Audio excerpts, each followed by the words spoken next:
चलिए मेरे साथियों, ये भी क्वेश्चन आपके एग्जाम में 4 चांद लगाने वाले हैं और आपके एग्जाम की दृष्टि से काफ़ी महत्वपूर्ण है और कई बार पूछे गए हैं। आपसे उम्मीद है कि ये क्वेश्चन देखेंगे और देख करके बहुत बढ़िया से रिवाइजिंग करेंगे। देखिए लिखा क्या है, द्विघात बहुपद। अब द्विघात बहुपद की बारी आ गई है तो उनको भी हम सॉल्व कर देते हैं। द्विघात बहुपद एक्स स्क्वायर प्लस में 7x प्लस में 10 के शून्य को और गुणनांकों के बीच की सत्यता की जांच कीजिए।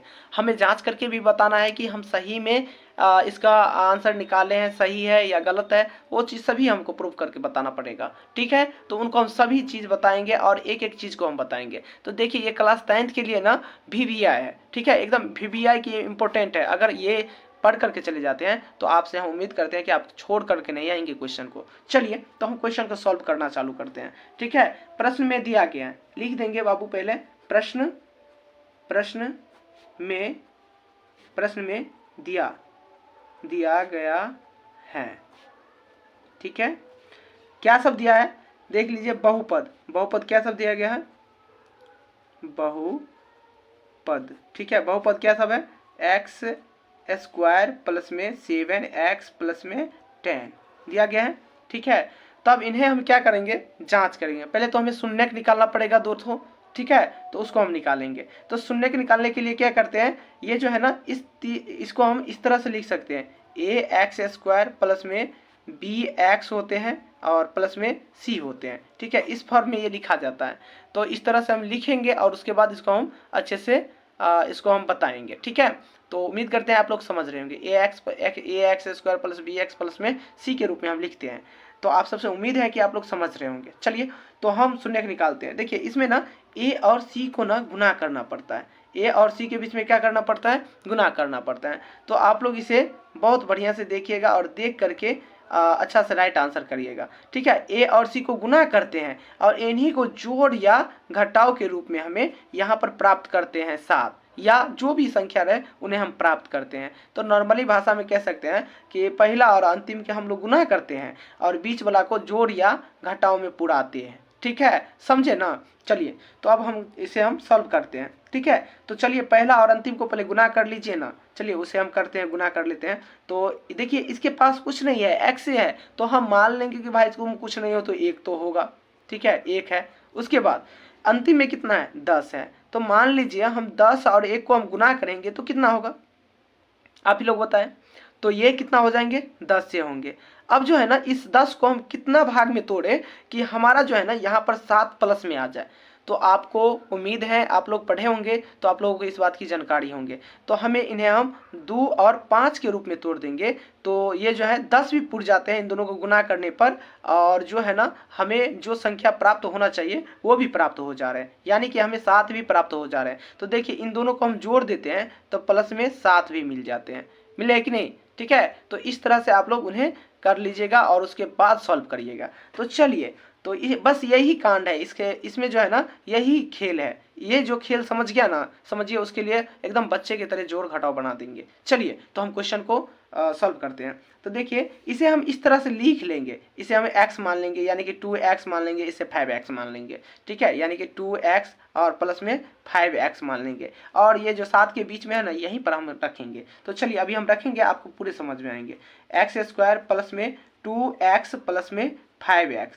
तो क्या देखिए यहाँ पर कोई बात है, यहाँ पर जो है ना ये दोनों जो है सेवाने हम लिखे हैं, लेकिन इसे हम गुणनखंड के तौर पर तोड़ दिए हैं दोनों को। लेकिन तोड़ करके ना, यही तोड़ना सबसे बड़ा चीज़ है। जो तोड़ना सीख गया ना फिर उसके लिए गलती नहीं होंगे क्वेश्चन में।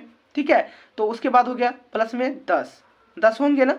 अब देखिए हमें क्या करनी है कि देखिए इसमें और इसमें कॉमन कौन कौन सी आ रहे हैं। तो देखिए इसमें 2 x है, पावर में है तो 2 x है इसके पास, यानी कि 2x, यानी कि x का पावर 1 ही है। ठीक है, तो हम यहाँ से क्या करेंगे कि x इसमें, चलिए तो हम x का पावर क्या करेंगे, यहाँ से हम हटा करके ले लेंगे। तो देखिए क्या करना है, तो x इसमें 2 गो था तो 1 गो अंदर चले आएंगे, प्लस में इसमें क्या है, तो एक एक्स से ए एक्स कट जाएंगे और बचेंगे सिर्फ 2। ठीक है, यहाँ पर जो है इसमें कॉमन क्या आ जाएंगे, तो देखिए 5 और 10 में सिर्फ 5 कॉमन आ रहे हैं, तो प्लस में 5 ले लेंगे। उसके बाद इसमें बच गया एक्स, तो एक्स को अंदर, अब प्लस में 5 में 10 आ रहे हैं ना, कितने बार में, 2 बार में, तो 5 दूना 10 हो गए। तो देखिए यहाँ पर जो है ना दोनों टर्म हमारा सेम आना चाहिए, तब समझेंगे कि हमारा क्वेश्चन सही बन रहे हैं। अगर नहीं आ रहे हैं तो आप गलत बना रहे हैं। ठीक है, तब चेक करने की जरूरत होगी आपको। तो देख लीजिए इस टर्म को और इस टर्म को हम एक जगह लिखते हैं और इन दोनों में से एक को किसी को हम एक जगह लिखते हैं।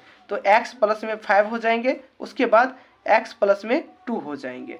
समझ गए। तो देखिए यहाँ पर करना कुछ नहीं है, बस यहीं पर खेल है भाई साहब, समझ गए।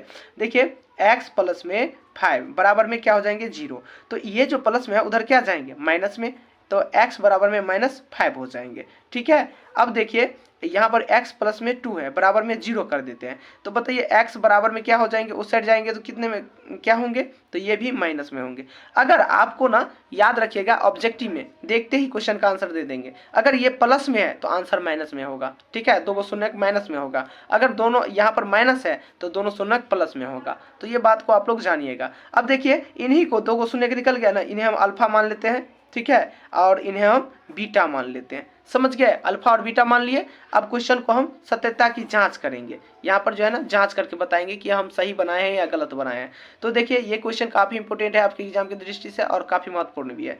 तो चलिए यहाँ पर हम जांच करते हैं। अल्फा प्लस में बीटा बराबर क्या होता है, -b/a हो जाते हैं, ये हो जाते हैं ना। अगर आपको यहाँ पर से सत्यता की जांच कर रहे हैं ना, तो a बराबर b बराबर c बराबर आपको याद होना चाहिए। a बराबर कितना है, 1 है। b बराबर कितना है, तो प्लस में 7 है। c बराबर कितना है, तो 10 है। तो आप इन सभी को लिख लेंगे, उसके बाद बनाएंगे, तब आपको अच्छा से बन जाएंगे। ठीक है, तो यहाँ पर अल्फा प्लस बीटा बराबर क्या होता है, -b/a।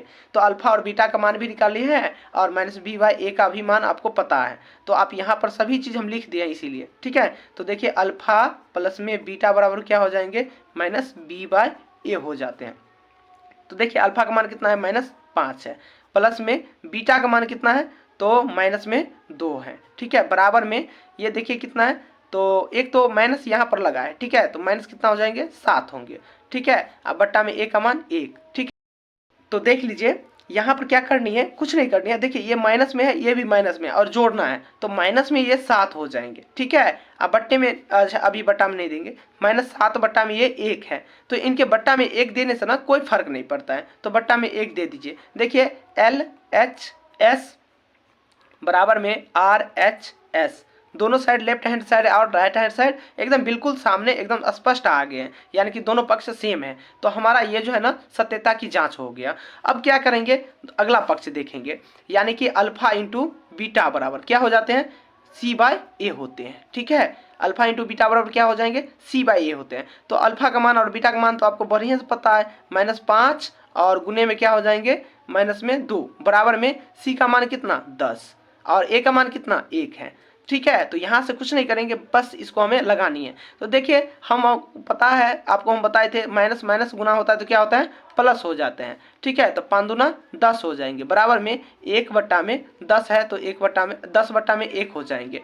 ठीक है, तो देखिए इनके बट्टे में 1 देने से कोई हमें फर्क नहीं पड़ता है। तो ये भी जो है ना LHS बराबर में RHS, देखिए ये भी हमारा प्रूफ्ड हो गया और आंसर हमारा आ गया। क्या आपको ये बात समझ में आए, और समझ में आ गया तो आप इन्हें एक बार और रिवाइजिंग कीजिए, अलग संख्या पर अलग भी टॉपिक पर कर सकते हैं, और आपकी राइट आंसर आ रहे हैं तो जरूर हमें कमेंट करके बताएं।